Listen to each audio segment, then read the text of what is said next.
మిత్రులకు శుభోదయం. నేను మీ శ్రేయభిలాషి JS Bavaja. JSB with you YouTube ఛానల్లోకి స్వాగతం. రాష్ట్రంలో రాయలసీమతో పాటు ఉమ్మడి ప్రకాశం జిల్లాలో 1,00,000 కోట్లతో ఉద్యాన హబ్బు ఏర్పాటుకు రంగం సిద్ధమైంది. 10 జిల్లాల్లోని 201 క్లస్టర్ల పరిధిలో సమీకృత ఉద్యాన అభివృద్ధి ప్రణాళికలకు ఈ నెలాఖరులో ప్రభుత్వం శ్రీకారం చుట్టనుంది. 3 దశల్లో 5,869 గ్రామాల్లో ప్రాజెక్టు అమలవుతుందని ఇటీవల జరిగిన మంత్రివర్గ సమావేశంలో సీఎం చంద్రబాబు నాయుడు స్పష్టం చేశారు. క్లస్టర్ల పనులను కేంద్ర ఆర్థిక శాఖ మంత్రి నిర్మలా సీతారామన్ ప్రారంభించనున్నారు.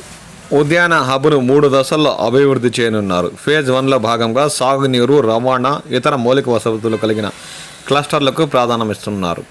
ఫేజ్ 3లో మిగిలిన క్లస్టర్లు అభివృద్ధి చేస్తారు. ఫేజ్ 1లో ఇప్పటికే సాగులో ఉన్న 8,86,991 హెక్టార్లతో పాటు 1,63,451 హెక్టార్లలో పనులు చేపడతారు.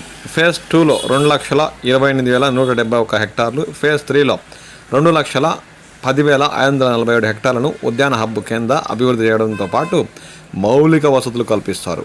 ఉద్యాన హబ్ ఏర్పాటులో ప్రభుత్వ పెట్టుబడి సుమారు 40,000 కోట్లు, ప్రైవేటు పెట్టుబడి 60,000 కోట్లు ఉండనున్నాయి. ప్రభుత్వ పెట్టుబడిలో భాగంగా ఉద్యాన శాఖ సుమారు 14,906 కోట్లు, జల వనరుల శాఖ 20,884 కోట్లు, పంచాయతీరాజ్ శాఖ 4,562 కోట్లు వెచ్చిస్తాయి. ఇందులో 10,000 కోట్లు కేంద్ర ప్రభుత్వం ద్వారా అందుతాయి. కేంద్ర ప్రభుత్వ హామీతో ప్రపంచ బ్యాంక్ నుంచి 30,000 కోట్ల రుణం లభిస్తుంది. ఉద్యాన శాఖ ద్వారా విత్తనాలు, ఎరువులు, సూక్ష్మ సేద్యం, కోత అనంతరం నిర్వహణ, సాంకేతికత, సామర్థ్య పెంపుదల వంటివి చేపడతారు. జల వనరుల శాఖ ద్వారా ఆయాకట్ట శుద్ధీకరణ, అదనపు ఆయాకట్టు సృష్టించడం, ప్రధాన బ్రాంచ్ కాలువలు, డిస్ట్రిబ్యూటరీ అభివృద్ధి, ఎత్తిపోతల ద్వారా నీటి సరఫరా పనులు పూర్తి చేస్తారు.